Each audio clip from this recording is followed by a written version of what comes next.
Hello, hello. Good morning mga ka-therapy. Ayan, at niready nga po natin ang ating anak na siya po ay ma-convert sa isang religion.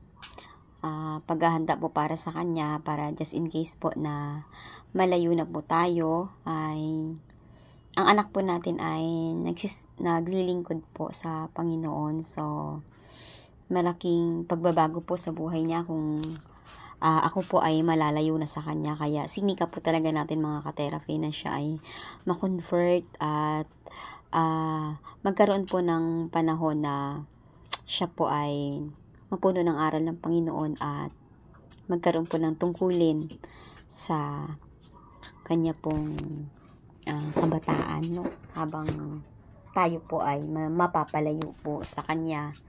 So, salamat kay Lord at natupad po ang ating pangarap na siya po ay ma-convert na after a year. Ayan po. Thank you so much sa napakabait ko pong anak at tagampay po na natupad ko po ang pangarap sa kanya. Ayan po. At ito na mga ka-therapy, ang araw ng bautismo ni Grace upang siya po ay ganap ng converted. Ayan, so pinasamahan po natin siya kay Andre, ang kanyang kuya, dahil hindi po tayo makakasama ngayong araw dahil meron po tayong mga importante nga asikasuhin. At masayang-masaya po tayo dahil natupad na po natin ang ating pangarap sa ating anak. So, yan. Busy na po tayo ngayong araw mga ka-therapy.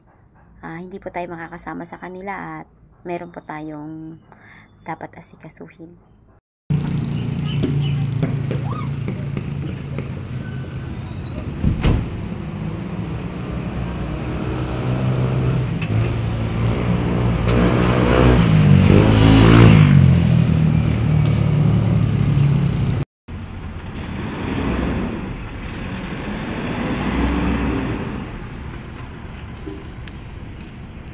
Hour later. At ayan nga po mga therapy ay magkiklaim po tayo ng biyayang handog po ng ating mahal na sponsor para po magamit natin sa atin pong pagpoproseso. At yan po ay labis-labis po ang aking pasasalamat kay Ma'am Anonymous from Olympia, Washington, USA.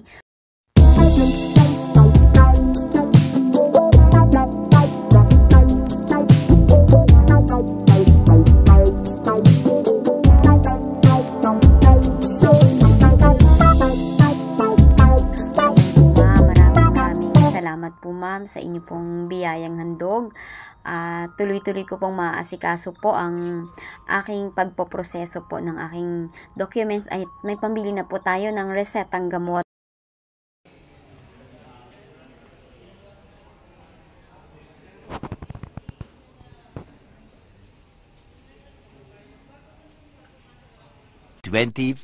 Hours later.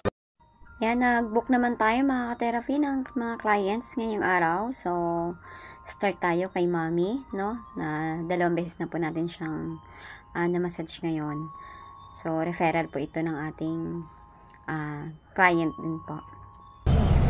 Kaya pala, kahit 71 ka na, bata pa ng suka mo. 73 na. 73 na. Kailan po? 24. September ano? 21. Kumusta sa akin yun na? Ako mag-birthday, galing sa sarili mo. Dapat yan. Pagkatatawag na namin. Pinapatawag kita. Busy.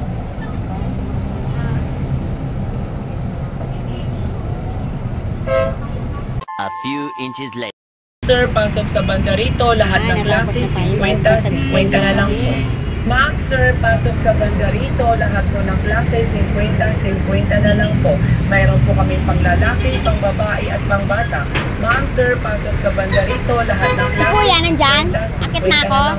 May, salamat po ha. Kailan kayo ulit? Sunod na rin po. Chat na lang po tayo ha. Okay nang pakiramdam niyo ngayon? Sige, may salamat ha.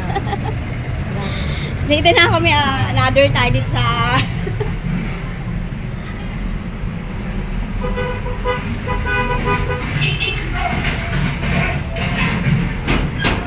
kuya, hindi ka nag-reply sa akin. Naka-off na dito ko eh. Naka-off kasi naligaw ako. Nagsa Riverside ako bababa sana. Sabi ko sa Commonwealth.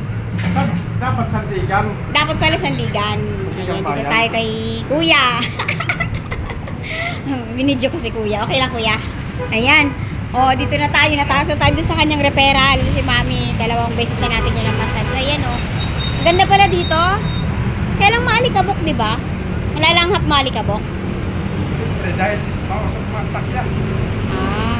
Ay, si kuya mga ka-therapy, client natin dati na matagal na nagkasakit, no? Hindi nakalakad. May picture ka ba dyan, kuya? Nung nagkasakit ka? Wala na. Wala na. Nanagaw kasi cellphone. Ah, doon nandun lang sa cellphone. Kaya hindi po siya nakalakad ng matagal. Tapos nakita niya yung tarpaulin natin. Yun, na-massage natin siya. Ngayon, nakagagala na siya. Lumipat pa siya ng bahay. Ayan o, ganda dito. Kita-kita lahat o.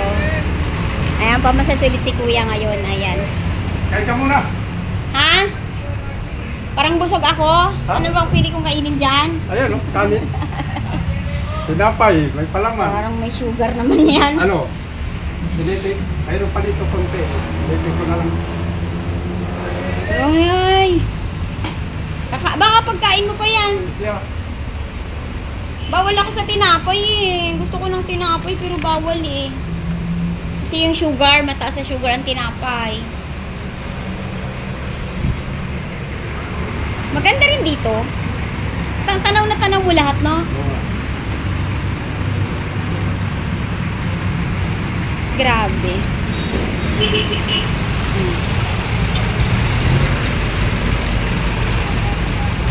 Normal lang kuya eh, mga ka-therapy. Pinakain tayo ni kuya oh. May nilagang baka to. Ha? Oh, pabaka-baka pa si kuya oh. Tapos may ulam pa siya. Ayan.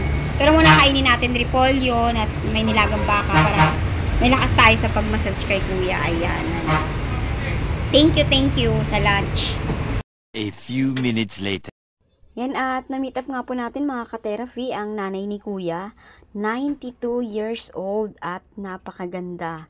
Grabe, na-amaze ako kay mami. Napakalakas pa po. Nagagamit siya ng cellphone? Ay, hindi. Ilang taon ka na, nanay? Ilang taon ka na po? 92? Tinanong niya ako kanina, kuya, kung may anak na ako. Ayan mga ka-therapy, oh. Nanay ni kuya, siya ang nag-aalaga. Si kuya, ilang taon ka na nga, kuya? Ako? Apo. 64. 64. Si nanay ay? 92. 92. Grabe. 92 years old ka na, nanay. Ang ganda-ganda. Kamusta ka po, nanay? Kamusta ikaw? Dito. Ha? Tinanong niya ako. Po? Maghihilot po ako sa anak nyo. Maghihilot. Imamasahe ko siya. Siya kala? Opo. Natutuwa ako kuya makita yung mama mo. Kasi bihira ako makakita ng 92 na edad. Ano? Pero bihira ako makakita ng ganung edad. Nakaraan, merong 99. Pero saglit ko lang sila nakausap. Ang lalakas. Lakas nga kumain eh. Ha? Malakas pa yan. Nakakababa pa siya? Oo. Doon? No. Talaga, Nay? Naglalakad ka pa po doon? 92? Wow, anong sekreto kuya? May vitamins ba si nanay? Kuya, may vitamins si nanay? Ayun. Ano pong vitamins niya? Ascorbic acid. Yun lang? Nanay, ano pangalan niyo po? Pangalan niyo? Magadjo. Magadjo po ang pangalan niyo? Oh, grabe, ang ganda ni nanay. 92 years old. Congratulations. Ayan, oh, nag-iisa siya dito mga ka-therapy sa bahay niya. Natutuwa ako na may... Pa? Kumain na po ako. Doon po. Masaya ka, nanay, dito? Masaya ka? Masaya? Masaya ka po dito? magkakwentuhan si nanay eh. Kuya, mag-ready ka na ng massage. Mag-ready ka na, mag-massage na tayo. May iti-therapy pa ako. So, nagmasahe na ako nanay dun. Sa isa, may hinilot na po ako kanina. Tapos si kuya. Tapos aalis pa ulit ako, may mamasahe pa ako. Kaya busy ako ngayong araw. Tapos masaya ako kasi nakakita ako ng 92 years old. Na malakas.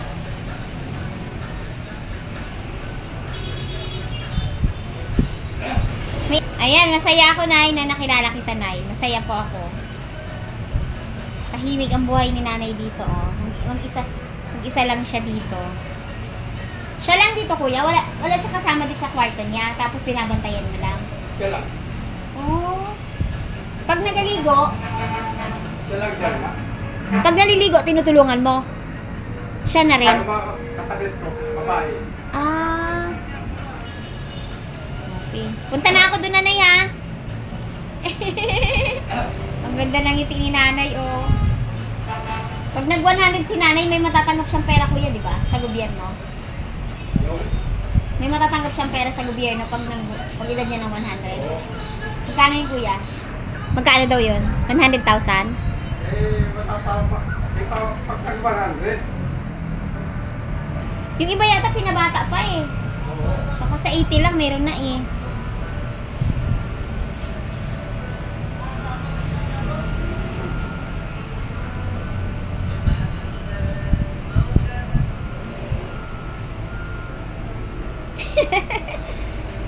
Malinaw ang mata niya, kuya, no? Ha? Malinaw ang mata niya. Oo. Bro, Nagpapasa pa yung dyaryo? no! Oo.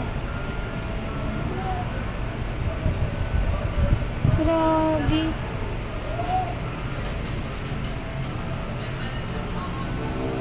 Balikan na kasama. Opo, dun po kami mag-massage. Kuya, lagyan mo pa ng makapal. Ha? Lagyan mo pa ng makapal na ano, higaan mo. Kasi mapipress kita dyan eh, masakit Makapal? yan. Sapin pa, dagdagan mo pa. Dagdagan mo pa yung sapin, kapalan mo pa ng kaunti. Nanay, maghahilot na ako, ha? Mag-masahe na ako sa kanya. Sige po, ha? Dati na, Tatay John? oo, yun. Saan ang anak niya ngayon? Wala na, wala na.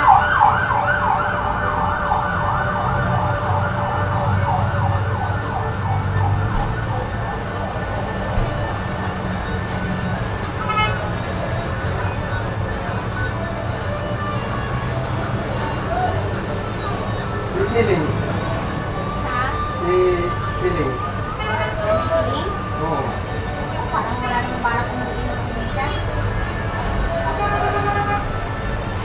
Kala niyo kung anong pawin niyo eh. Nangangayo ka, may sponsor lang ngayon eh.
2 hours later. Ayan mga ka-therapy, at tutuloy na tayo doon sa ating pangatlong client. Yan. So, biglang umulan, pero tuloy lang tayo. So, papasalamat ako kay Kuya Blas. Ano, dahil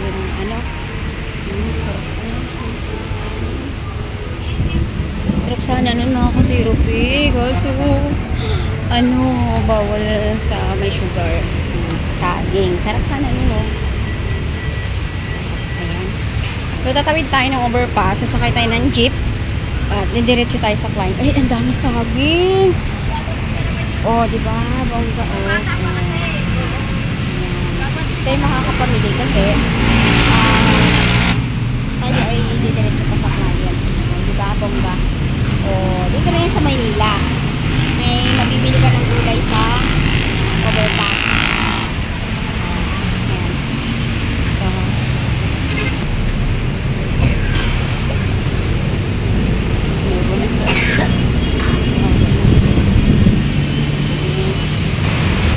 humina na siya. Ang mga tao busy na sa pagbabalik paninda nila.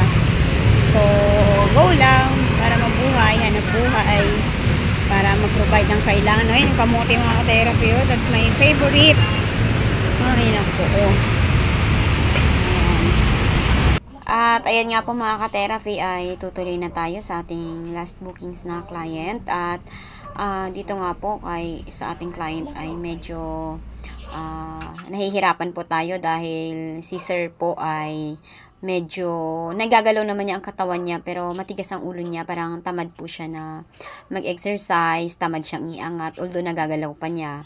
So, bagong stroke lang po si daddy, bali na-admit po siya sa hospital, at 1 month na po siyang nakalabas. So, ongoing po ang kanyang medication, at nakiusap nga po sa atin na susubukan natin na i-massage therapy siya para makarecover po. Pero, medyo nahihirapan po tayo mga ka-therapy. Kaya mo to angat. Ito lang. Angat mo. Dali. Dali, angat mo. Sige, isa. Angat mo. Angat. Isa. Kahit nakahiga, daddy. Kahit nakahiga. Opo. Kahit nakahiga ka, iangat mo lang. Pag nakahiga ka, naiangat mo mag-isa pa, uwi na ako. Sige na. Tapos iangat mo. Iangat mo, di. Sige na, kaya mo yan. Dali na, di. Tatagal tayo niyan. Dali na, di. Sige na. Ang stroke po, kailangan ikaw mismo, sa sarili mo, ang may kusa na gusto mong gumaling. Parang ano mo lang sila. Parang alalay lang sila. Pero ikaw talaga ang may gusto. Magpapagaling sa sarili mo. Oo, di, ganun. Dali na, di. Dali na. Oo, hindi ko pa nakikita ang pag-angat. Kaya mo yan. Dali. Sige. Sige. Ito, konti lang, di. Konti lang. Dali na. Dali, konting angat lang. Konting galaw lang. Sige po. Sige. Angat mo to, angat. Isa lang. Higa. Yan. Angat mo, de. Kahit tulungan mo pa, okay lang. Sige na, de. Daddy. Ayan niya talaga. Angat mo na yung paa. Hindi namin iangat yan. Alam mo kayo ng paa mo dyan. Angat mo na. Iangat na talaga yan. Yan, naaawa tayo mga therapy kay daddy dahil napakahirap po ng kanyang kalagayan. Napakahirap po ng isang stroke patient po. Yan po mga therapy. A few moments later. Kain po tayo, no? Hapunan tayo. Sama si husband kasi papasok na siya ng trabaho bukas ng madaling araw. So, masarap magkamay eh. Ulam natin, malunggay na may itlog at kamatis. Tapos, meron tayo ditong talbos ng kamote na nilaga. Isaw-saw natin, ilagyan natin yun ng kamatis. I-mix na kaya natin. Mix na lang natin. Yan. May sibuyas. Kamatis, yan. Kain tayo. Yan.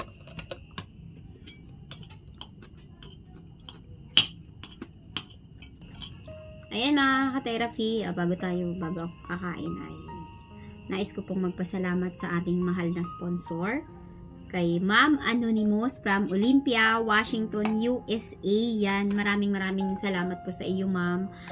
Si Ma'am po ay tumulong sa akin. Bali, nung nakaraan po ay nabatid niya na tayo ay may problema sa medicine na reseta po sa atin dahil nag-apply po tayo ng trabaho. And then, successful na po na tayo po ay na fit to work na at ang next procedure nga po ay ang yung baon natin na 600 pieces na gamot at yun po ay halos kakahalaga po siya ng 9,000 sa 600 pieces na gamot. So, sa gininto ang puso ni Ma'am para hindi na daw po tayo ma-stress sa paghahanap ng pambili ng gamot ay tumulong po sa atin si Ma'am ng 9,000 pesos. Ayan, at nung time na yon ay si husband ang hinihingian ko ng pera kasi wala talaga na tayong mapagkuhanan dahil yung kinikita natin everyday ay halos pang gamit lang din sa pang araw-araw, pamasahe ng mga bata sa pagpasok, yun, food, then sa sweldo naman ni husband ay halos sa mga bills, yan, mostly. Then, maraming salamat sa iyo, Ma'am, at na-surprise ka ba? May problema ko nga dun eh. Oo. Mga ka-therapy si husband ba, isa-surpriseahin ko sana siya na hindi niya alam na pauwi siya noon. Hindi niya alam na merong inihandog sa akin si Ma'am. Isa-surprise ko sana siya. Pero, parang ako ang na-surprise kasi nakita niya pala yung wallet ko sa nakalapag sa kwarto. So, nakita niya yung na may pera ako. So, yun ay galing kay Ma'am. At yun nga mga ka-therapy, nung bibili na sana tayo ng gamot, ay nagkaroon tayo ng problema doon sa branded at generic. So, ang reseta daw, dapat yung ang sundin. So, yung reseta kapag sa Watson natin binili ay yung dalawang klase kasing brand yon. So, mayroong 30 pesos ang isa, mayroong isang 24. So, kung bibilhin ko po yun, aabot po siya ng 14K mahigit, ganon. So, pinag-isipan natin kung ang bibilhin natin ay kung papayagan tayo doon sa generic name niya na almost 9,000. So, at nagkaroon nga po tayo, bali mga therapy, yung yellow fever, kung may nakakaalam po sa yung yellow fever, ay napakahirap po nun mag-book. So, almost 2 months na po ako nag-book, wala po ako makuhang slot. At kailangan doon ay may pera ka na kasi pagka-book mo pa, babayaran mo kaagad siya online. Dahil may pera po si Ma'am na natulong sa akin ay nakapag-book po agad ako ng yellow fever na ang tagal-tagal ko na po talagang pinoproblema. So, yan Ma'am, maraming salamat po Ma'am at talaga pong hindi na po ako nag-aalala doon po sa mga gagamitin ko pa para matuloy-tuloy po ang proseso natin doon sa in-applyan nating trabaho. Salamat po Ma'am ng napakarami at kayo po ay nahahabag sa aking kalagayan dahil nga ang laki talaga na nang nagastos natin dito sa pagpoproseso natin ng requirements. And by the way, kain tayo mga ka-therapy. Kain tayo. So, on 27 ay meron po tayong dose ng ng ating yellow fever. Before po kasi ang dose natin ay varicella at saka MMR. So, ang laki po ng nagastos doon. At natulungan din po ako doon ni Ma'am Anonymous from Olympia, Washington, USA. At si Ma'am Anonymous from Pennsylvania. Yan, maraming salamat po sa inyo Ma'am. So, natulungan po ako doon ni Ma'am dahil yung vaccine po na yun ay 2 dose po. So, napakamamahal po talaga. Yan.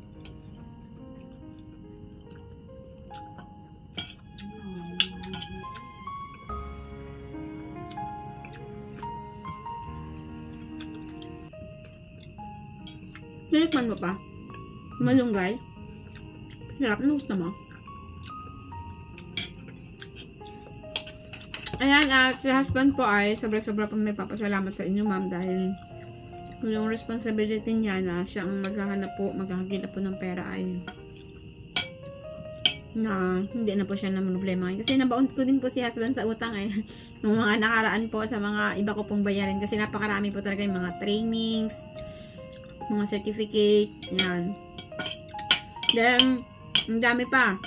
So, nabaon ko rin si husband sa utang, kaya hirap po kami makabangon ngayon. Kaya hopefully po, hoping na mabigyan na po tayo ng contract, no?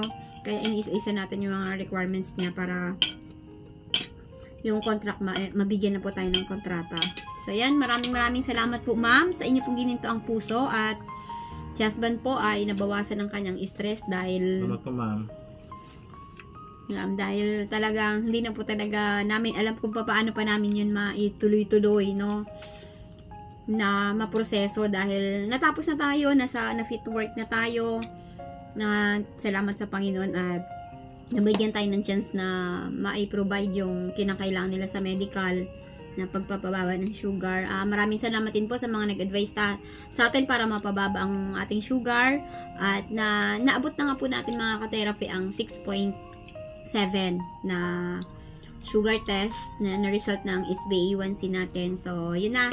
So, mag-update pa ako sa inyo mga ka-therapy ng mga susunod na process ng atin pong pag-apply dito sa trabaho at hopefully ay matapos po natin agad ang mga kailangan at maraming salamat po ma'am sa inyo pong suporta. A few inches later. Ayan mga ka-therapy. Naku! Si Nanay Siling. Ano yun nasa bulsa mo, Nanay? Eyeglass. Eyeglass mo? Kasi galing ako sa Parang sinamahan ko yun. may barya ka dyan Opo. Kasi 10 piso. Ano laman sumakay yun, ako Nay? ng tricycle eh. Kamusta ka, Nanay Siling? Ayos lang naman. Ha? Ba't nagawi ka po ngayon? Sinamahan ko yung kasama ko. Minamanas Tapos? kasi. Nasa Minamanas Tala, siya? hospital. So, ginabi na. Sabi ko, dadaan naman kaya ako dito. Kasi na-miss ko na rin kayo. Grabe, kung dumating ka talaga sa akin, mag-alas 9 ng gabi. Nagabihan ko galing sa Tala. So, duman ako dito kasi Sa Tala? Anong oras po ba kayo nagpunta ng Tala, hospital? Inaano lang siya kasi minamanas. Kaya nga po, anong oras po kayo nagpunta doon?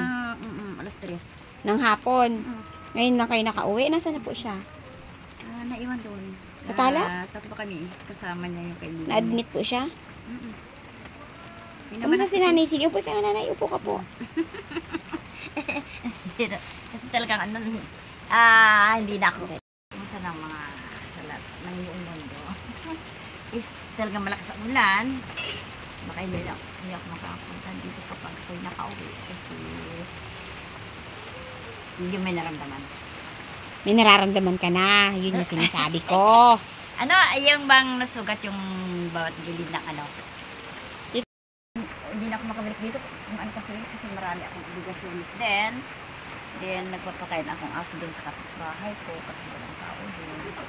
Then, may sugat ako. Kaya ayaw Saan ka po may sugat, Nay? Dito. Dito. Ha? Dito.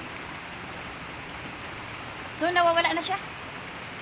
Kasi ayaw ko nang babasa eh. So, ano na po ang plano nyo ngayon, Nanay Siling? Kasi may ibang viewers na naghahanap sa'yo. Tinatanong nila kung kamusta ka na? Kung nakauwi ka na ba? Hindi pa rin. Ikaw po ay wala nang balak umuwi.